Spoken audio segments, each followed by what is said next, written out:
I was the school's acknowledged simp.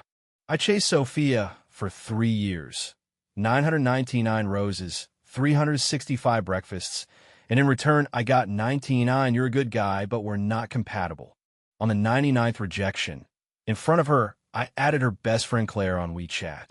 Sophia's expression looked better than when she'd rejected me for the 99th time. Everyone thought I was getting revenge. Not until graduation day did Claire cry and say, "I've had a crush on you for 3 years. Those coincidences you thought were chance, those cares you assumed came from friends, were all me." Then I understood I had pursued the wrong person for 3 years, while the right person had been standing beside me all along, holding the jianbing I had given her. Chapter 1. At the class dinner in the second semester of my junior year, I made a decision. It's not about grad school, not about civil service exams. It's about stopping the bowing and scraping. The cause was very simple. Sophia refused me for the 99th time. Yes, the 99th time. I counted. "Ethan, you really are a good person." Sophia sat opposite me, holding a glass of lemonade, her eyes carrying that gentle refusal I've known for 3 years. But we're really not right for each other. A table full of people sat beside us. To my left was my roommate Adrian, to my right Ryan. Opposite me, beside Sophia, was her close friend Claire, and 7 or 8 classmates who loved watching drama unfold. The whole room was silent, so quiet I could hear Adrian swallow. 3 years. I had chased Sophia for a full 3 years. On the first day of freshman military training, I saw her on the field, and my mind held only one thought. This was the one I would marry in this life. Then began a long, humiliating campaign of groveling. Every morning, I got up at 6 to bring her breakfast. She said she wanted the crepes from the east gate of campus, so I biked 20 minutes to get them. She said she wanted to go to a concert, so I stayed up all night in line to grab tickets. For her birthday, I saved 2 months' living expenses to buy a necklace. She accepted it. Then she posted on Moments, "Thanks to classmate Ethan for the birthday gift. Long live friendship." Long live friendship.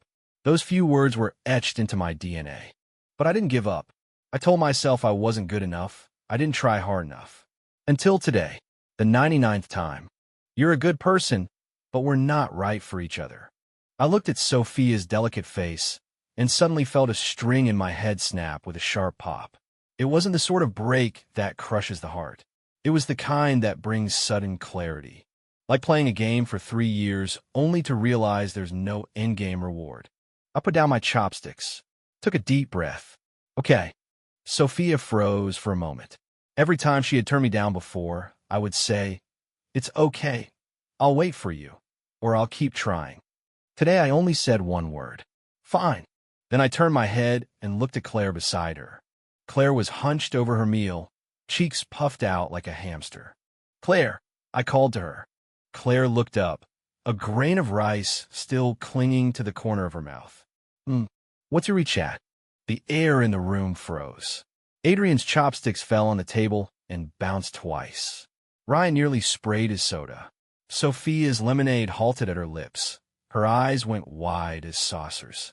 Claire was stunned too, pointing at her nose. "You're asking me?" "Yes, I'm asking you." I pulled out my phone. A new hot pot place opened on Saturday. "Are you free?" "It's on me." Dead silence. 5 full seconds of it. Then Adrian was the first to react, slapping my back. "Holy!" Ryan followed by smacking the table. "Ethan, you..."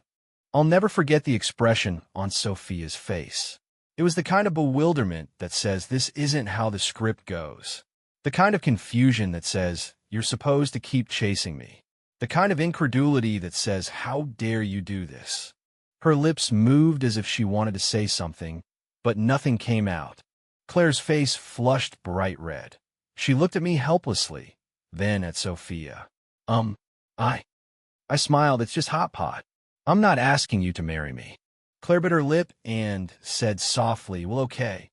I scanned the QR code in front of her right then. Added her as a friend. She accepted. I wrote the note. Claire, hot pot partner. Sophia didn't say a word the whole time. But when she set down the lemon water, the cup knocked against the table edge and a little puddle spilled. I don't remember what I ate in the latter half of the meal. I only remember that Sophia never looked at me again. But the rhythm of her chopsticks was clearly off. She picked up the same piece of braised pork, put it down, picked it up again, put it down, 3 times back and forth. When the event ended, Adrian and Ryan each took an arm and carried me back to the dorm like a hero being born. Adrian's eyes were red. "Ethan, you're finally awake." Ryan pounded my chest. 3 years, man. I thought you'd be groveling until graduation." I thought so too. I lay on the bed, staring at the ceiling. My phone buzzed. I picked it up to look. Claire had sent a message. "What time on Saturday?" I replied, 11:30 in the morning. I'll come pick you up." She sent an okay sticker. I set the phone down, and the corner of my mouth involuntarily lifted. 3 years.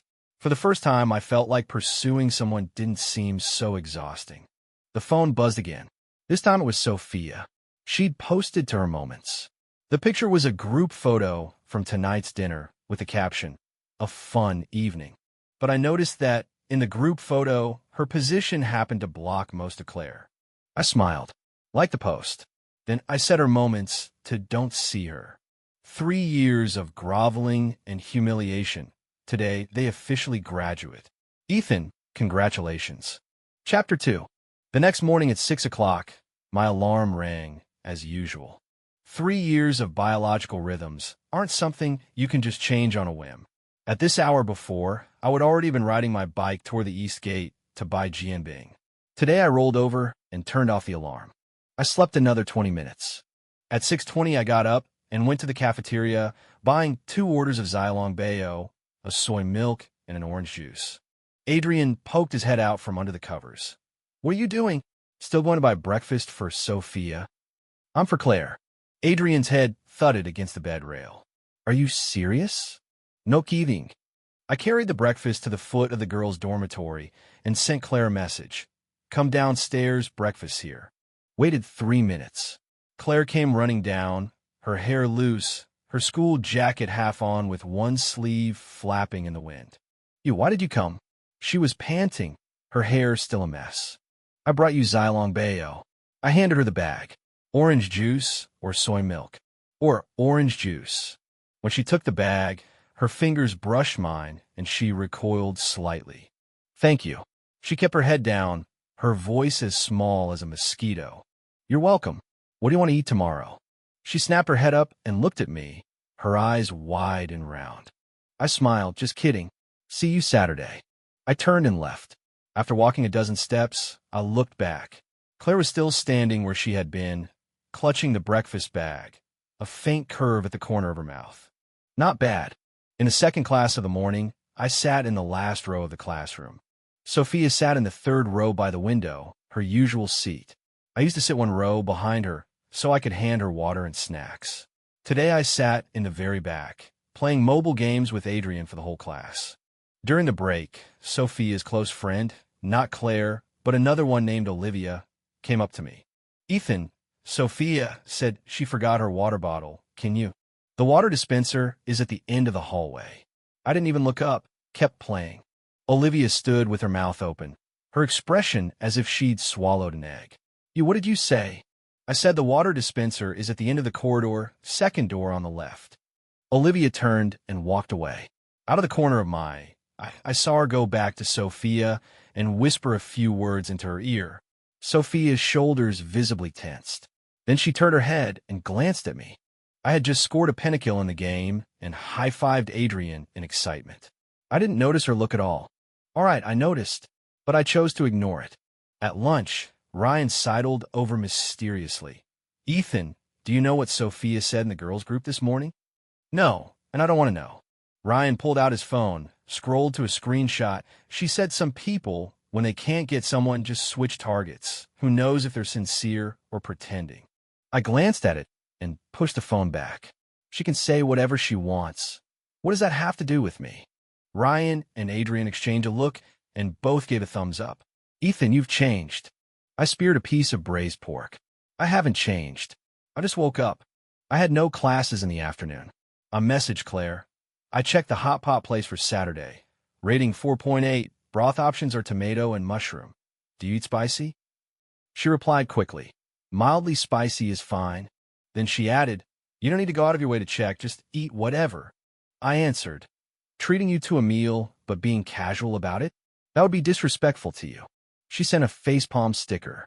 I stared at that sticker for 3 seconds and felt pretty good. That night, after lights out in the dorm, Adrian suddenly spoke up. Ethan, are you serious? Chasing Claire. Serious. Aren't you doing it to spite Sophia? I turned over in the dark. Adrian, do you think I'm that petty? Get lost. Adrian's voice turned serious. But Claire really is better than Sophia. At least she wouldn't let you be a tool for 3 years. I said nothing, because he was right. For 3 years, Claire was the only person besides Sophia who never once made fun of me. Every time Sophia rejected my gifts in public, Claire would smooth things over at once. Ethan is really a good guy. This pancake looks so delicious, Sophia. Don't take it, give it to me. Ethan, don't be upset. Just take me out to dinner next time. I didn't pay attention to those words at the time. Thinking back now, they're all warmth. The phone screen lit up. Sophia had updated her moments. A selfie, filter cranked to the max. Caption, not feeling great today, can someone keep me company? I used to reply to posts like that in an instant. What's wrong? Do you want me to come find you? Today I glanced at it, locked the phone, and turned over to sleep. Good night, world. The era of Ethan groveling was over for good. Chapter 3. Saturday. I arrived at the Hot Pot restaurant half an hour early. Wearing a newly bought black hoodie, my hair deliberately styled. Adrian said I finally looked like a human. I thanked him for the compliment. Claire appeared at the intersection on time. A white hoodie, jeans, ponytail, neat and clean. She saw me, jogged over, and was a little out of breath when she reached me. Wait, have you been waiting long? Just got here. Actually, I'd been there 28 minutes. But you can't say that. Saying it would sound deliberate. Once inside the cafe, I let her choose a seat first. She picked the one by the window. Sunlight streamed in, falling across her face, and a fine fuzz dusted the tip of her nose. How did I not notice before that Claire is actually quite pretty? Not the kind of exquisite, aloof beauty Sophia has. It's the kind that makes you relax and want to look again, comfortably pleasing. What are you staring at? She grew uncomfortable under my gaze and grabbed the menu to hide half her face. There's a grain of rice on your nose. She hurriedly wiped it off. Just kidding. She put down the menu and shot me a glare. The tips of her ears flushed. Ethan, you're so boring. Order. I'm paying. She ordered practically. Beef tripe, duck intestine, tender beef, shrimp paste. Only hearty dishes. Not like Sophia, who always ordered salads and low-cal drinks whenever we ate out. Aren't you afraid of getting fat? I asked casually. Of course. She speared a slice of tripe and stuffed it in her mouth, her cheeks puffing out. But being afraid of getting fat and eating are two different things. I laughed out loud. When the pot was bubbling, her phone rang. She glanced at the screen, and for a moment her expression flickered with hesitation. Ooh! She flipped her phone over and set it face down on the table. It's Sophia. It's nothing. Just eat first. I didn't press further, but I noticed her phone vibrated 4 times in the next 10 minutes. She didn't look at it once. Halfway through the meal, she suddenly put down her chopsticks and looked at me seriously. Ethan, can I ask you something? Question. You asked me out to see me. Was it to make Sophia angry? I paused with my chopsticks. Her eyes were bright. There was no accusation in them, only a cautious little probe. What do you think? I don't know. She looked down and poked the shrimp paste with her chopsticks. But if that's the case, just say it. I won't be angry. It's just, I don't want to be used as a tool. She said those last few words very softly, but I heard them clearly. I don't want to be used as a tool. I put down my chopsticks and looked at her seriously. Claire, I've chased Sophia for 3 years and been a tool for 3 years. I know that feeling better than anyone. She looked up. So, I won't let anyone else feel that way. I said. I asked you out because I wanted to eat hot pot with you. It's that simple. She stared at me for 3 seconds. Then the corner of her mouth lifted, and she looked down to continue swishing the tripe. Then swish more meat. I can't finish it all by myself. The atmosphere eased again. We talk a lot. Majors, plans after graduation, the cat she kept. When she spoke, she liked to gesture, her hands waving in the air, and several times she almost knocked over my cup. I found that being with her, I didn't have to think up topics, didn't have to second-guess her, didn't have to tiptoe around her moods. For the first time in 3 years, I felt that having a meal with a girl was something easy. When the bill came, she reached to split it. I held her hand down. It's my treat. Her fingers twitched in my palm, but she didn't pull away. Then I'll pay next time. I let go of her hand. Fine. You pick the place next time. She smiled, revealing a little snaggletooth. We left the hot pot restaurant into perfect sunlight. I walked her to the bus stop. Before she boarded, she turned back and waved at me. Ethan, I had a great time today. Me too. The bus pulled away. I stood where I was, feeling something sprout in my chest. It wasn't the same racing heartbeat I felt 3 years ago when I saw Sophia. It was a quieter, steadier warmth. The phone rang. A message from Sophia. Ethan, where are you? I need you for something. I looked for 3 seconds. Replied with 2 words.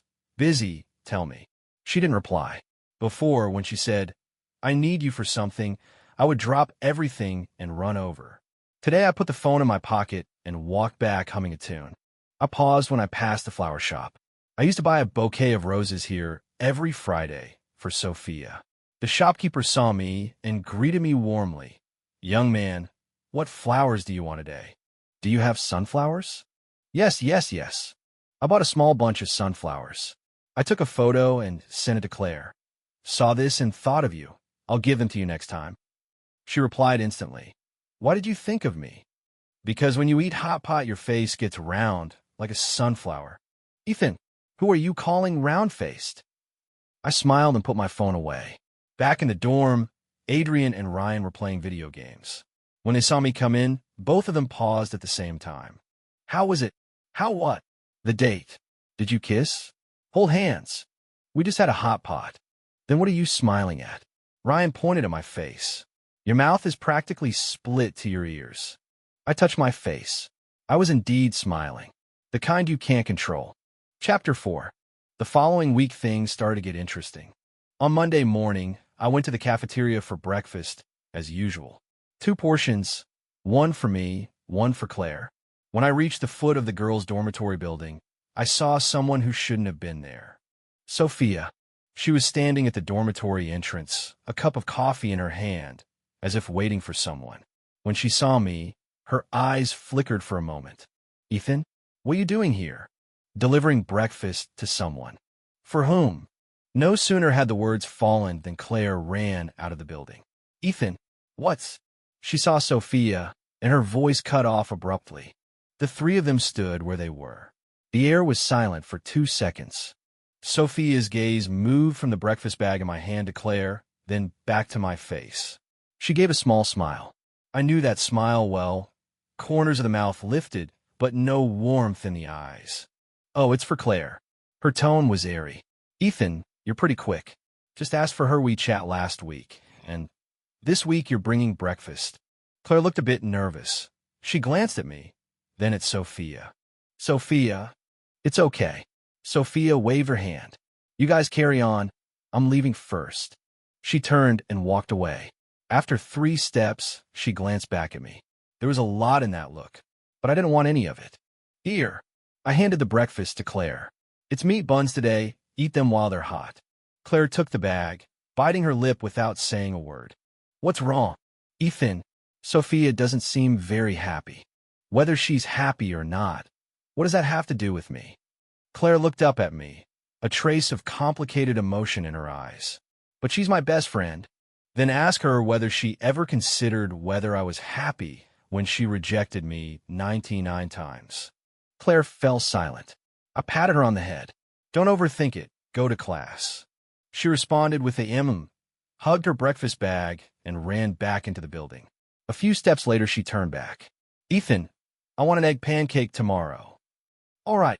I turned and headed toward the classroom building. As I rounded the corner, out of the corner of my eye, I saw Sophia standing behind a nearby tree. She hadn't left. She had been watching the whole time. I pretended not to see and strode away. At noon, Ryan brought explosive news. Ethan, Sophia blew up in the girls' group chat. What happened this time? Ryan shoved his phone in front of me. In the screenshot, Sophia's message read, "Some people are really disgusting, clingy when they were chasing me, and when they couldn't get me, they go after my best friend." What is that supposed to mean? Deliberately trying to gross me out? Below that, Olivia replied, "Exactly. So gross." And beneath her, Claire's reply, "Sophia, Ethan is not that kind of person." Sophia, Claire, don't be so naive. He's just using you to make me jealous. Believe me, the moment I turn around and agree to him, he'll dump you immediately. Claire didn't reply again. I stared at that last sentence for 5 seconds. The moment I turn around and agree to him, he'll dump you immediately. Good one, Sophia. 3 years of refusing, and now that I'm no longer chasing her, she starts hinting she might agree? I handed the phone back to Ryan. Ethan, what's your reaction? No reaction. Really no reaction? Sophia's wording. It's like she's saying she might. Ryan, I cut him off. Do you think when someone rejects you 99 times and then suddenly says, maybe it's because she likes you, or because she doesn't want anyone else to have you? Ryan froze. What's that called again? Adrian interjected from the side. Not love. It's possessiveness. Exactly. I picked up a piece of food. I'm not her dog. If she doesn't want to keep me, she can't just throw me away and then try to snatch me back when someone else picks me up. Jesus. Ethan, your dedication. In the afternoon, Claire sent me a message. Ethan, I need to tell you something. Speak. Sophia told me not to associate with you anymore. My fingers hesitated over the keys. What do you think? I waited a minute. She replied, I want an egg pancake. For tomorrow. With 2 eggs. I stared at the screen and smiled. Okay, add him. Yes. This girl. Pretty good. Wednesday night, things escalated. I was studying in a library when my phone was suddenly bombarded with messages from Ryan. Ethan, check moments now. Sophia posted a status. Her photo with Kevin. Captioned, thank you for being by my side. Kevin, vice president of the student union, a starter on the school basketball team, the kind whose family runs a company. He'd been chasing Sophia for half a year, and she'd been stringing him along the whole time. Eye-open moments. In the photo, Sophia was leaning on Kevin's shoulder, smiling sweetly. The comments were full of people egging them on with get-together. Sophia replied with a shy emoji. I finished reading it and exited moments. How'd I feel? To be honest, a month ago seeing this might have given me a heart attack. Now, it was like seeing my old company post a new job opening. Not my problem anymore. But I knew this moment's post wasn't meant for Kevin. It was meant for me. Sophia was testing me. She wanted to see my reaction, to see whether I'd break down, whether I'd regret it, whether I'd run back to beg her. I put my phone down and went back to my book. 10 minutes later, a message from Claire arrived. Did you see Sophia's moments? I saw it. Are you okay? I could imagine the look on her face when she sent that message. Cautious, worried I'd be hurt, and afraid of asking too bluntly. It's okay. I'm at the library. Do you want to come? I saved 2 seats. She replied with a running emoji. 15 minutes later, Claire arrived at the 3rd floor of the library out of breath. She sat opposite me, pulled a textbook out of her backpack, and then took out 2 cartons of strawberry milk. She pushed one toward me. Here for you. Thanks. She pretended to be reading, but every few seconds her eyes stole a glance at me from above the book. I turned 2 pages, then suddenly said, Are you wondering if it hurts me to see Sophia with Kevin? She snapped her book shut. It doesn't. I was just looking casually. I said, It doesn't hurt. Really?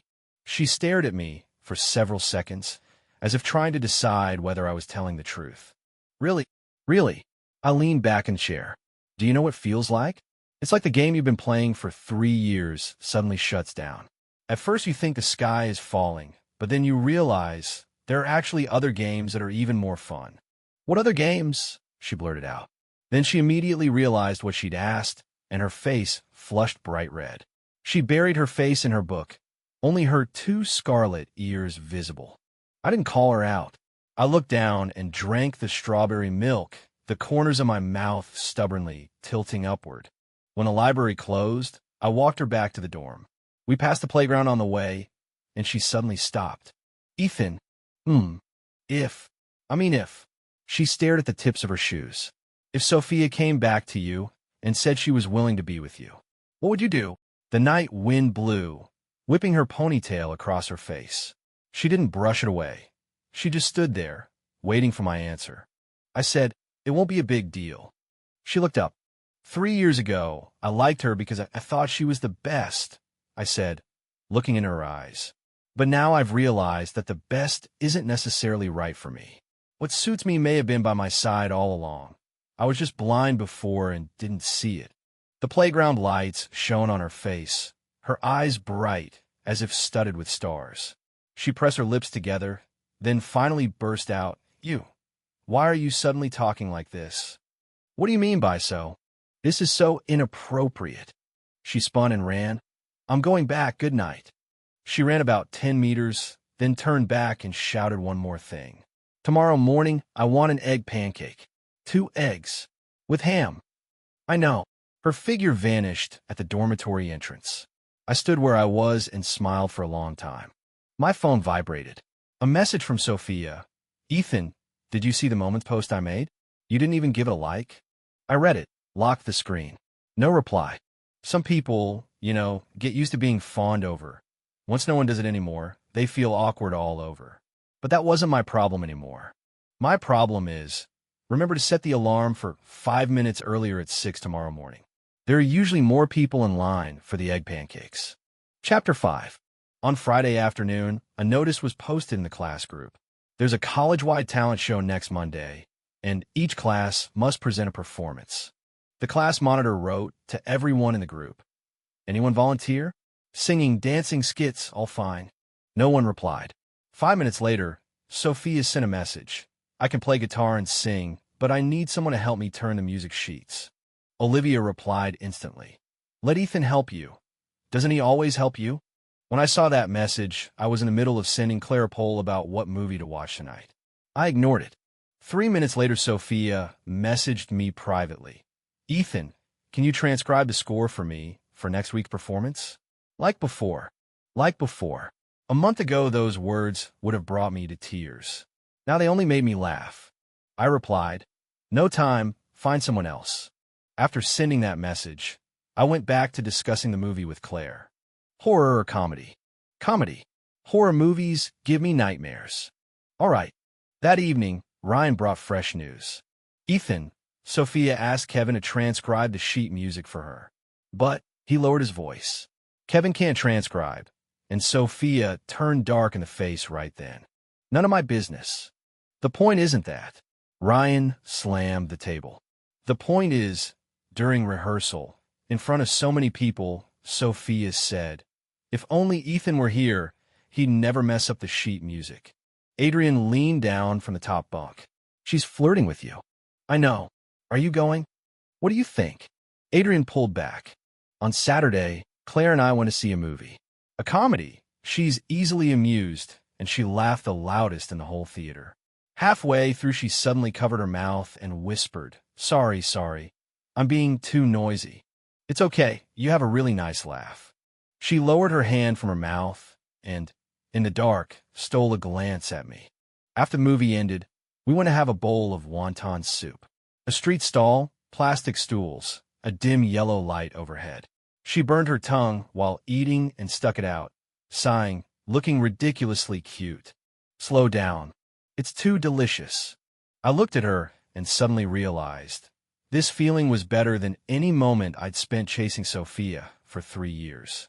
It wasn't a racing heart or anxious worry. It was a sense of I want this to last forever. "Claire." She still had a wonton in her mouth. "Next week's performance. Do you want to go?" That cultural show?" She thought for a moment. "Sure, why not? I'm free anyway." "Then I'll save you a seat, front row." "Why the front row?" "Because I'm going on stage, too." She widened her eyes. "You? What are you going on stage for?" "Sing a song." "You can sing. Didn't you know?" I raised a brow. "I got second place in the campus singer contest my freshman year." Her mouth formed an O. "How come I didn't know?" Because back then, you only cared about whether Sophia came to watch my performance. She paused, then lowered her head and said softly, I went to see it. I sat in the 5th row. This time it was my turn to be stunned. You went. She stirred the soup in her bowl without looking at me. You sang Ordinary Road. The second song was Love Confession Balloon. When you sang Love Confession Balloon, you kept looking at the 3rd row of the stands. I knew you were looking at Sophia. She spoke those words in a very calm tone, yet her chopstick poked a hole in the wonton wrapper.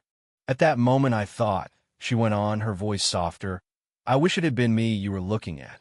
The steam from the wonton stall blurred her face, but I could see it clearly. Her ears were flushed bright red. I put down my chopsticks and reached over to take the bowl in front of her. What? She looked up. The wontons have gone cold. Let me blow on them for you. I'm not a child. There's a recital next week. I pushed the bowl back, meeting her eyes. When I sing, I'll only look at you. Her eyes instantly filled with a watery sheen. But she didn't cry. She lowered her head and took a big, hard slurp of the wonton soup. Phew, it's so hot. Told you to go slowly. Shut up.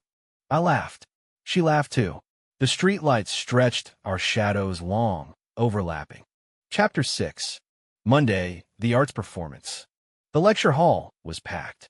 I stood backstage, microphone in hand, my heart racing a little. 3 years ago, when I entered the campus singer competition, I felt the same way. But back then my nerves were because Sophia sat in the audience. Today I was nervous because Claire sat in the front row. The host announced, Now, please welcome Ethan, performing the song I Like You. I walked onto the stage. The lights hit my face, a bit blinding. I squinted and looked toward the front row. Claire was sitting in the center seat, holding up her phone to record. She saw me looking at her and waved. I smiled and began to sing. Fine rain carrying wind soaks the dusk-lined streets, wiping the rain from my eyes as I look up for no reason. I was singing Beyond's Love You Like I Do. I had practiced this song for a week. Every line of the lyrics was everything I wanted to tell Claire. I like you, those eyes enthralling, that laugh even more bewitching. I watched Claire the whole time. Her face was a little blurred under the lights, but I could see her eyes shining. She'd been recording the whole time. Her hand trembled a little. When I reached the last line of the song, I suddenly paused. I looked at her and mouthed 3 words. I like you. She froze. Then her face flushed scarlet. She looked down, pressed her phone to her chest, as if to confirm something. Applause rose from the audience below. I took a bow and stepped off the stage. Backstage, Adrian and Ryan rushed over. Ethan, was that lip-syncing you? Just did a confession. Is it? Get lost. I pushed them aside and walked down from the stage. Claire stood in the front row, waiting for me. She saw me coming and took 2 quick steps. Ethan, just now, those 3 words. What 3 words? I played dumb. She glared at me. Her ears flushed bright red. You did that on purpose. What do you mean on purpose? I kept up the act. Next Saturday. I interrupted her. Are you free? She paused. Why, yes. I'll take you out to dinner. Not hot pot, right? No. Let's go somewhere else this time. Well, okay. She lowered her head, a small curve at the corner of her mouth. I reached out and gave the top of her head a light pat. Come on. I'll walk you back to the dorm. We stepped out of the lecture hall. On the way, she suddenly spoke. Ethan. You sang really nicely. Really? She kept her head down, her voice as soft as a mosquito's. I recorded it. Go ahead and record it. You didn't sing well anyway. No, not bad. Her voice grew even smaller. Pretty good. I laughed. Her face darkened with color. We stopped beneath the girls' dormitory building. She paused. Ethan. Thank you. For what? Thank you for singing to me. She looked up, her eyes shining. I watched her and suddenly thought, this girl was 10,000 times better than Sophia. Not because she was Sophia's best friend, not because she was a substitute, because she was Claire. The Claire who would secretly eat the pancakes Sophia left behind. The Claire who would quietly comfort me when I was down. The Claire who would worry that others might misunderstand me. Claire. Hmm. Next Saturday, there's something I want to tell you. What is it? You'll know when the time comes. She paused for a moment, then nodded. Okay. She turned and ran into the dormitory building. After a few steps, she looked back and waved at me. Ethan, good night. Good night. I stood where I was, watching her figure vanish at the building entrance. My phone buzzed. A message from Sophia. Ethan, you sang really well just now. I read it, then locked the screen. No reply. She was probing again, but I no longer cared. Chapter 7. The senior year autumn recruitment season arrived. I was busy sending resumes and going to interviews, and my relationship with Claire naturally progressed amid that busyness. There was no confession, but everyone could see it. She would save me a seat in the cafeteria and put the sweet and sour ribs I loved into my bowl ahead of time. I would bring her coffee at the library, a sugar-free latte with 1 pump of oat milk, her regular order. Adrian said we were like an old married couple, only missing an official announcement. Until that afternoon. The autumn recruitment fair was packed. People swarmed everywhere. I was standing in line at an internet company's booth. After 40 minutes, it was finally my turn. The interviewer was a man in his 30s, wearing a plaid shirt, dressed like a programmer. He flipped through my resume and glanced up at me. Ethan, your project experience is quite extensive. For that campus app development project in your junior year, were you the lead researcher? Yes. Did you build the back-end architecture of this app by yourself? The main framework is mine. Some classmates helped with the database part. He nodded and circled something on a resume. Come to the company for the final interview next Monday. I hadn't had time to be happy when a voice came from behind me. Mr. Liu, long time no see. I turned around. Sophia was standing behind me, wearing a black professional suit, fully made up, holding a stack of neatly bound resumes. There was a man standing beside her, suit and tie, a Vacheron Constantine on his wrist, shoes so polished they reflected people. He was the kind of wealthy person you could tell at a glance. Oh, Sophia. The interviewer called Mr. Liu stood up. What brings you here? Didn't you already get an offer from your father's company? Her father's company? I froze for a moment. It wasn't me who submitted the resume. Sophia smiled and nudged the man beside her forward. It's my boyfriend, Kevin. He wants to apply for the product manager position at your company. Boyfriend. For 3 years. Sophia had rejected me 99 times, giving the reason not suitable. And now, in front of me, she introduced her boyfriend.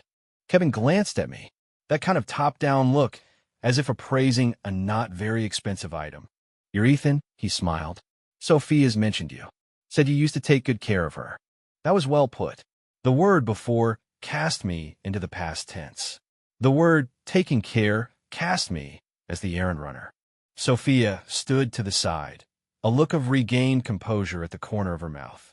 This was her counterattack, not a post, not public opinion, but she wanted me to see with my own eyes that she was doing better than me. She wasn't rejecting me because I wasn't good enough. She had a better option. The old me would probably have felt a dull knife gouge in my chest. But now I folded the resume, put it in my bag, and zipped it up. I used to take good care of her, but now I take care of someone else. I nodded as a way of greeting. Then I left. As I stepped away from the booth, I heard Kevin say something behind me, and Sophia let out a soft laugh. It was quiet, but just loud enough for me to hear. I took out my phone and messaged Claire. Where are you? 3rd floor of the library by the window. What's up? Wait for me. I brought you some bubble tea. Great. Make it a large. I shoved my phone back into my pocket and realized I was smiling. Chapter 8. Final interview on Monday. I passed. The night I got the offer, I treated Adrian and Ryan to a case of beer in the dorm.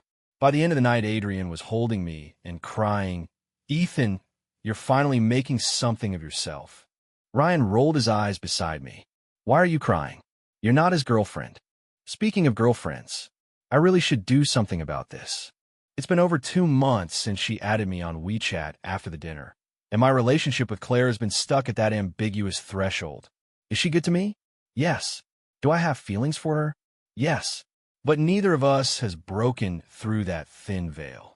She's waiting for me to speak. I know, but I don't want to blurt it out. In the 3 years I chased Sophia, I confessed countless times, each one driven by impulse. This time I want to wait for the right moment. The moment came sooner than I expected. On Friday afternoon, Claire called me. I knew something was wrong as soon as she started speaking. There was a quiver in her voice. "Ethan, can you come over? I'm at the milk tea shop by the back gate of the school." "What's wrong? Tell me when you get here." When I ran over, she was sitting in the corner seat, a cup of untouched milk tea in front of her. A ring of redness rimmed her eyes, and droplets clung to her eyelashes. I sat down opposite her. "Who bullied you?" She sniffed, then pushed her phone over. The screen showed a moment's post. It was from Sophia. The image was a screenshot of a chat, a private conversation between Claire and Sophia. It was from long ago, back when I was still chasing Sophia. Claire wrote in the chat, "Sophia, Ethan is actually a really good guy. Why don't you give him a try? He's been pursuing you for so long." Sophia replied, "He's not my type, looks are just average, and his family doesn't have much background. But having someone pursue you is better than nothing, so I'll keep him on hold." Then Claire replied, "True, haha." Sophia screenshot the conversation and posted it to her moments with the caption, "The things we said back then, and now some people have totally flipped? Turning on someone faster than flipping a book? I really don't know who's being hypocritical." I've read it. Blood rushed to my forehead. Not because of Sophia's "let's keep it for now" that I had long suspected. It was because of Claire's also ha ha ha. She sat opposite me, fingers twisting a tissue until it was in pieces. "Ethan, I'm sorry. What are you apologizing to me for? Back then she said that to you, and I didn't contradict her. I even agreed." When was that conversation? First semester of sophomore year. That was almost 2 years ago. I took a deep breath. In the first semester of sophomore year, you weren't close to me. You were best friends with her. When she said something, you would echo a line or two normal. But I called her full name, and she fell silent at once. "Do you know who's the most disgusting in this chat log? It's not you. It's Sophia." She said, "Let's keep him for now behind my back," which shows she's always treated me like a tool, and I suspected that long ago. She dug this conversation up today, not to expose you, but to drive a wedge between us. She wanted this screenshot to make me think. You were just like her, mocking me from start to finish. A teardrop from Claire hit the back of her hand with a soft plop. But I did say those words. And then I cut her off. Then you were the one who always smoothed things over whenever Sophia rejected me in public. You were the one who said, "Ethan, don't be sad." You were the one who ate the pancakes Sophia left. Claire, you even went along with the yahaha at the time, and then you spent 2 years showing me with your actions that you didn't actually think that way. She cried harder. Her shoulders trembled, tears falling in big droplets. Then aren't you angry? Angry. She jerked her head up and looked at me. I'm angry that Sophia is still messing you around. She froze. Then with a wah, she began to cry. Not quiet tears, but wailing out loud. Other customers in the tea shop turned to look. I made a "it's okay" gesture at them, then pushed the whole tissue box over in front of her. "I'll walk you back to the dorm after you finish crying." She grabbed 5 tissues, let out a thunderous sniff, then looked at me with red-rimmed eyes. "Do you really not mind me? What do I dislike about you? That your sniffling is too loud?" "It is pretty loud." She let out a little laugh, which halfway turned into a sob. I reached out and brushed aside a strand of hair stuck to her forehead by tears. When my finger touched her temple, she went still. I didn't withdraw my hand. "Claire, listen to me." She looked up at me, her eyelashes glistening with moisture. "I like you. Not because Sophia rejected me. Not out of spite. Not because you're her best friend. Because you're Claire." Her tear-swollen eyes widened. Her lips trembled, but no sound came out. "You don't have to say yes. But I wanted you to know." She lowered her head, staring at the tissue she had torn to pieces. Then, softly, almost inaudibly, she spoke 2 words. "I do." Chapter 9. On the day we announced it publicly, I posted a photo to my moments. It was taken at the hot pot place. Claire had a grain of rice at the corner of her mouth, her eyes curved into a smile. Caption: Claire's been caught. She commented below, "You're the fish. Your whole family is fish." Then she posted one herself. The picture was from a morning I brought her breakfast, 2 baskets of soup dumplings, a soy milk, and an orange juice.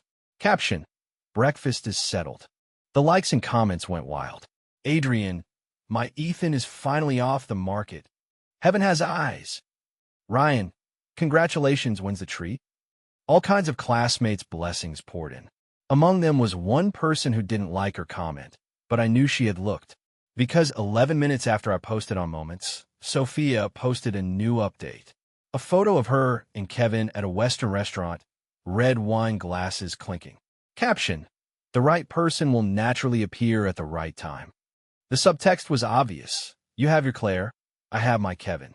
I'm doing better than you. I didn't care. Truly didn't care. Because I was busy discussing dinner with Claire. She wanted barbecue, I wanted spicy hot pot. And in the end, we decided with rock, paper, scissors. She played paper, I played scissors. Ethan, you're cheating. You came out late. Do you have any proof? Come on, the Malatang is waiting. She stomped behind me, fists thudding against my back. Her strength was so gentle it felt like she was giving me a massage. But things didn't stay quiet. 2 weeks later one night, Ryan burst into the dormitory, his face as if he'd seen a ghost. Ethan, something big happened. What's wrong? Sophia's boyfriend Kevin, Ryan gasped for breath. He broke up with Sophia? What does that have to do with me? No, listen to me first. Kevin isn't rich at all. That watch of his is a high-quality fake. He didn't pass the interview at that internet company. The key point is, he's also seeing a girl from the business school at the same time. I put down my phone. How do you know this? The business school girl made a fuss at the university. Kevin deleted all his moments, and Sophia cleared hers too. I leaned back against the chair. I couldn't name the feeling. It wasn't schadenfreude, nor sympathy. It was simply a sense of karmic fate. Sophia spent 3 years treating someone who truly pursued her as a tool. Then, in less than 3 months, she became a tool for someone pretending to be rich. She kept me for later, and Kevin kept her for later. The irony required no further comment. That same night at 11, my phone rang. It was Sophia. I stared at the name on the screen and didn't answer. The ringtone lasted a full 40 seconds before it went to voicemail. She called again. I still didn't answer. A third time. Still nothing. Then she sent a WeChat message. Ethan, I want to talk to you. Please. I flipped my phone face down on the table. 2 minutes later, Claire's message came. Sophia called me just now. She cried for a long time. Did you pick up? Yeah. What did she say? She said she's regretful. Said she shouldn't have treated you that way back then. Said Kevin lied to her. Now she doesn't trust anyone. Only you were ever sincere with her. I stared at the message and felt my stomach twist. Not pity. Revulsion. 3 years of genuine feeling couldn't even buy a single let's try. And now, tricked by someone else, she runs back saying she's sorry. Since when did she become the protagonist? What else did she say? She said, she hopes you'll give her a chance. After sending that message, Claire waited a long time. Then she added, Ethan, will you? Will you? On the surface, she was relaying Sophia's request. In truth, she was asking, will you leave me? I can picture what she looked like as she typed those few characters. Cradling her phone, the screen light reflecting on her face, biting her lip, her heart lodged in her throat. I typed, deleted, typed again, deleted again. Finally, I sent a message. 3 years ago, when I was chasing Sophia, you asked her why not give it a try. Now Sophia is the one chasing me. Guess how I answered? Claire replied, how did you answer? I called her. When she picked up, I heard her sniffling. Are you crying? No. Her voice was visibly trembling. Claire, listen to me. I'll only say this once. Sophia regretting it or not has nothing to do with me. Whether Kevin lied to her or not has nothing to do with me. The Ethan from 3 years ago is dead. This Ethan now only knows a girl named Claire. There was silence on the other end of the line. A long silence. Long enough that I thought the signal had dropped. Then a very soft laugh came through. Do you know, Ethan? You said you pursued Sophia for 3 years. But you only spent 2 months pursuing me. Because you didn't let me chase you for 3 years. No. Her voice had a nasal quality, but it was firm. It's because you're worth being caught quickly. I froze. The phone pressed my ear. I could hear my own heartbeat. That line beats any cheesy pickup I could ever come up with. Of course. She snorted. A master can only lead you to the door. Cultivation depends on the individual. I laughed. I kept laughing, and my eyes grew a little warm. That night, I sent a message back to Sophia. Sophia, thank you for rejecting me 99 times back then. If you had only rejected me 98 times, I might not have given up. I wouldn't have met the right person now. I can't help you with your situation, but I hope you someday meet someone who isn't Kevin. Take care of yourself. Sent the message, then deleted her from my friends. Chapter 10. On graduation day, a heavy storm hit Nan City. Graduation caps were being blown everywhere, and everyone was holding up their phones taking pictures in the rain. Claire and I stood under the old plane tree in front of the library to shelter from a downpour. For years later, the tree was still as large as ever. Its canopy blocked most of the rain, only a few scattered drops leaking through to land on our shoes. Ethan, where do you think we'll go after graduation? Where do you want to go? Where you go, I'll go. Then I'll go move bricks. She punched me once. Say something serious. Seriously, I got the offer from that company in Hangzhou. What about you? I've applied to several in Hangzhou too. One of them is in the final interview stage. Then it's Hangzhou. She turned her head toward me. Rain was dripping from between the leaves, landing on her eyelashes and hanging there, a single bead. Do you know, during the military training in our freshman year, she said suddenly. The first time you saw Sophia on the playground, I was standing right beside her. I froze for a moment. I'll never forget the way you looked at her. I thought then, this boy has such bright eyes. The girl he pursues in the future will certainly be very lucky. She lowered her head and kicked at a puddle on the ground. Then you chased her for 3 years. I watched for 3 years. Watched you deliver breakfast every day, bring milk tea, get turned down, and still grin about it. I spoke up for you, smoothed things over, took the pancakes she wouldn't eat, and ate them myself. Her voice grew softer and softer. Every time I ate that pancake, I kept thinking, if only the person you were pursuing were me. The rain was loud, so loud I thought I'd misheard. What did you say? She suddenly looked up, her face indistinguishable between rain and something else. I said, I've had a crush on you for 3 years, Ethan. For 3 years you chased Sophia, bought her pancakes, and I stood by waiting to eat yours. You brought her milk tea, and I waited for you to bring me a cup on the side. When she rejected you, and you came to me to vent, I comforted you while secretly cursing myself for not fighting for you. In sophomore year, you asked Sophia for a charger. She didn't have one. I gave you mine. You thought Sophia had me hand it to you, but she didn't know it all. In junior year, on your birthday, you said on Moments you wanted osmanthus cakes from home. Sophia didn't even like the post. I tried 3 shops before I found them, and when they arrived, you said, I don't know which good brother sent these. She spoke faster and faster, as if pouring out 3 years' worth of words in one breath. It was me. All of it was me. Those things you thought were coincidences, those things you thought were friends looking out for you, were all me. I stood rooted to the spot. A buzzing sound rang through my head. 3 years. I pursued Sophia for 3 years. Claire pursued me for 3 years. The more humiliated I was in front of Sophia, the more careful Claire was around me. I had been rejected 99 times. She hadn't been rejected once, because she had never spoken up. Why didn't you say something sooner? My voice was a little hoarse. You only had eyes for Sophia. What good would me saying anything do? She rubbed her nose, and I was afraid that if I said it, we might not even be friends anymore. And now that I've said it, are you scared? No. She looked at me, rain tracing down her cheeks. Because you are mine. She said it with absolute certainty. In my life, I had never thought the words "you are mine" could sound so beautiful. I pulled her close. She froze for a moment, then buried her face in my chest. Her school shirt was soaked by the rain, clinging to her and feeling a little cold. But the place where she pressed against me burned like fire. Ethan, your chest is so noisy. That's my heartbeat. I know. She held me a little tighter. The rain kept falling. The leaves of the plane trees rustled loudly in the wind. From afar came the off-key graduation choir singing goodbye. Far away, muffled, yet every word was crystal clear. A figure holding an umbrella popped up beside us. Adrian, holding his phone to take a picture. Ethan, Claire, hold still. This angle is perfect. Ryan shouted from behind. When you post it on Moments, remember to tag me.